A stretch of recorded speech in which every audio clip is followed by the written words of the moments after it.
पूर्व सांसद मोहम्मद अदीब का भड़काऊ बयान, इससे जुड़ा हुआ सामने आया। मुसलमानों ने हुकूमत पर एहसान किया, वक्फ के खिलाफ तकरीर में दी पाकिस्तान वाली धमकी और कहा कि जिन्ना के साथ जाते तो लखनऊ तक होता पाकिस्तान। हिंदुस्तान में मुसलमानों पर अत्याचार हो रहा है।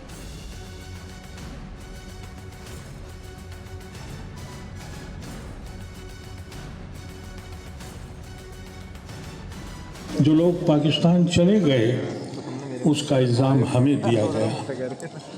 हम मानते हैं जो पाकिस्तान गए वो महाजिर हो गए, अपनी ज़िंदगियां बना ली, लेकिन हमने तो अपना खून बांटा था। हमने तो जिन्ना को मना किया था, उनको ठुकराया था। हमने लियाकत अली खां को नहीं माना था। हमने नेहरू और गांधी और आज़ाद को माना था, अपने खून को बांटा था। अगर हम जिन्ना के साथ जाते और अगर उस वक़्त हम सब मुसलमान जिन्ना के साथ जाते, यह एहसान तो हमारा हुकूमत को मानना चाहिए। तो फिर पाकिस्तान लाहौर तक नहीं लखनऊ तक बनता। हमारा एहसान है, हमने पाकिस्तान को मुख्तसर कर दिया और हमें सज़ा देते हो तुम, हम पे जुल्म करते हो।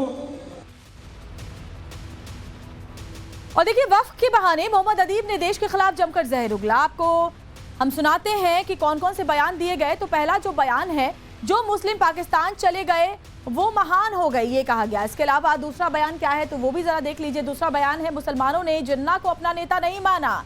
और साथ ही तीसरा बयान जो दिया गया वो ये कि लियाकत अली खान को भी नेता नहीं माना था। इसके अलावा चौथा बयान देखिए, नेहरू गांधी और आज़ाद को अपना नेता माना, अपना नेता चुना, ये कहा। और पांचवें बयान की बात करें तो जिन्ना के साथ जाते तो तस्वीर कुछ और ही होती। सोचिए, ऐसी बातें कही जा रही है। छठा बयान क्या है, पाकिस्तान लाहौर तक नहीं लखनऊ तक बनता, ऐसी बातें तक कही जा रही हैं। और सातवां बयान ये कि भारत की हुकूमत को मुसलमानों का एहसान मानना चाहिए। और वक्फ को लेकर देखिए कैसी भड़काऊ बातें कही जा रही है। इस बीच एक और बड़ी खबर आपको बताते हैं, मोहम्मद अदीब का एक और बड़ा बयान। वक्फ बिल हमारे खिलाफ सबसे बड़ा हमला है। वक्फ के बहाने अदीब की भड़काऊ बयानबाजी जारी है और कहा कि मुल्क नहीं बट रहा, ये कौम बट रही है।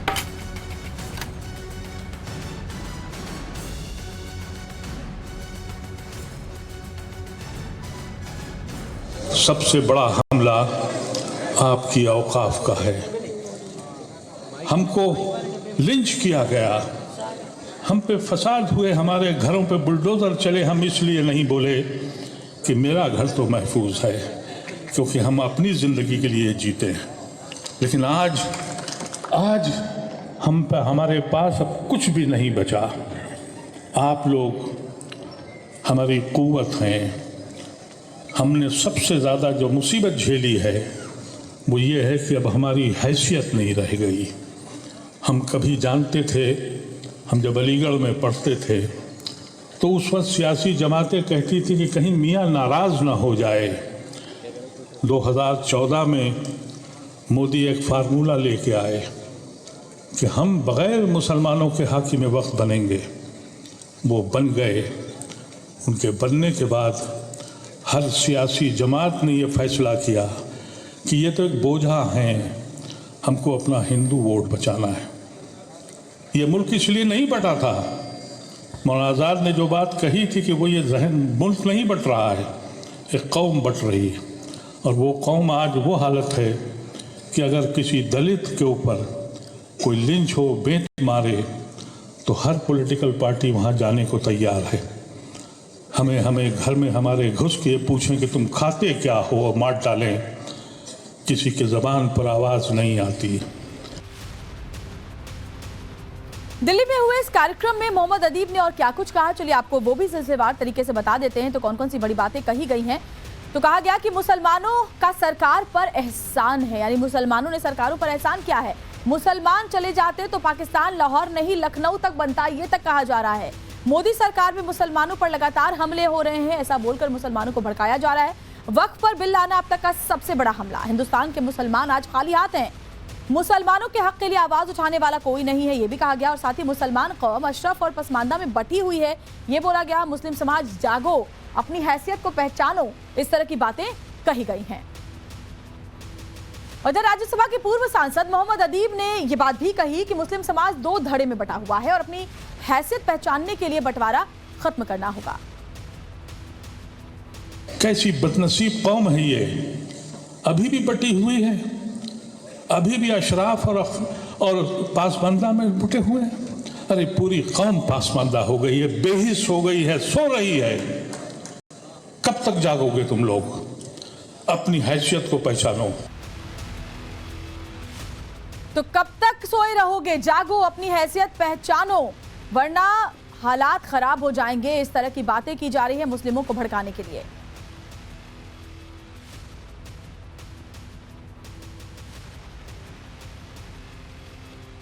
और मोहम्मद अदीब के बयान आपने सुने। अब आपको बताते हैं कि मोहम्मद अदीब कौन है। देखिए, 2008 से 2014 तक राज्यसभा सांसद रहे हैं, संसद में कई समितियों के सदस्य भी रहे हैं, यानी इतने जिम्मेदार पदों पर रहने के बाद ऐसी बातें कर रहे हैं। लंबे वक्त तक बहुजन समाज पार्टी में भी रहे हैं, शिवपाल यादव की प्रसपा के नेता भी रहे हैं, दिल्ली के निवासी हैं, एएमयू से उन्होंने पढ़ाई की है, राष्ट्रवादी समाज पार्टी के पूर्व अध्यक्ष हैं और अब ऐसी बातें उनके द्वारा कही जा रही हैं।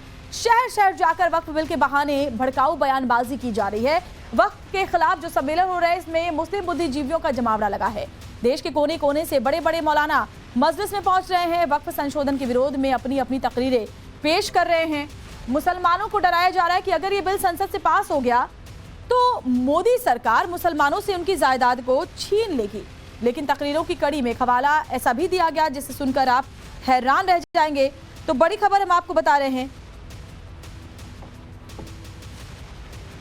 और देखिए, जयपुर के बाद दिल्ली में भी मौलानाओं का मजमा लगा है। बड़ी खबर, सम्मेलन में वक्फ बिल के खिलाफ जमकर बयानबाजी हुई। मौलानाओं और मुस्लिम धर्मगुरुओं ने बयानबाजी की। बिल को बताया मुस्लिम समाज के खिलाफ साजिश। तो ये बड़ी खबर, मुसलमानों को दिखाया जमीन जायदाद छीनने का डर।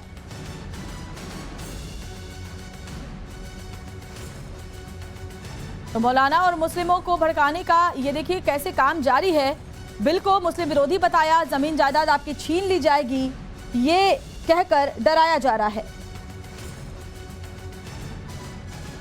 और एक और बड़ी खबर, पूर्व सांसद मोहम्मद अदीब का भड़काऊ बयान, इससे जुड़ा हुआ सामने आया। मुसलमानों ने हुकूमत पर एहसान किया, वक्फ के खिलाफ तकरीर में दी पाकिस्तान वाली धमकी और कहा कि जिन्ना के साथ जाते तो लखनऊ तक होता पाकिस्तान। हिंदुस्तान में मुसलमानों पर अत्याचार हो रहा है।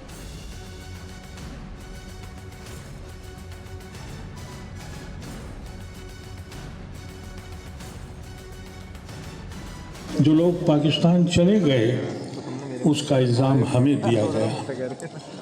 हम मानते हैं जो पाकिस्तान गए वो महाजिर हो गए, अपनी ज़िंदगियां बना ली, लेकिन हमने तो अपना खून बांटा था, हमने तो जिना को मना किया था, उनको ठुकराया था, हमने लियाकत अली खान को नहीं माना था, हमने नेहरू और गांधी और आज़ाद को माना था, अपने खून को बांटा था।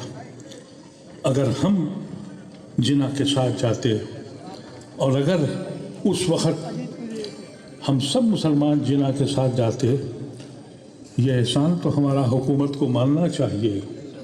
तो फिर पाकिस्तान लाहौर तक नहीं लखनऊ तक बनता। हमारा एहसान है, हमने पाकिस्तान को मुख्तसर कर दिया और हमें सज़ा देते हो, तुम हम पे जुल्म करते हो। और देखिए, वक्फ के बहाने मोहम्मद अदीब ने देश के खिलाफ जमकर जहर उगला। आपको हम सुनाते हैं कि कौन कौन से बयान दिए गए। तो पहला जो बयान है, जो मुस्लिम पाकिस्तान चले गए वो महान हो गए, ये कहा गया। इसके अलावा दूसरा बयान क्या है तो वो भी जरा देख लीजिए। दूसरा बयान है, मुसलमानों ने जिन्ना को अपना नेता नहीं माना। और साथ ही तीसरा बयान जो दिया गया वो ये कि लियाकत अली खान को भी नेता नहीं माना था। इसके अलावा चौथा बयान देखिए, नेहरू गांधी और आज़ाद को अपना नेता माना, अपना नेता चुना, ये कहा। और पांचवें बयान की बात करें तो जिन्ना के साथ जाते तो तस्वीर कुछ और ही होती। सोचिए, ऐसी बातें कही जा रही है। छठा बयान क्या है, पाकिस्तान लाहौर तक नहीं लखनऊ तक बनता, ऐसी बातें तक कही जा रही हैं। और सातवां बयान ये कि भारत की हुकूमत को मुसलमानों का एहसान मानना चाहिए।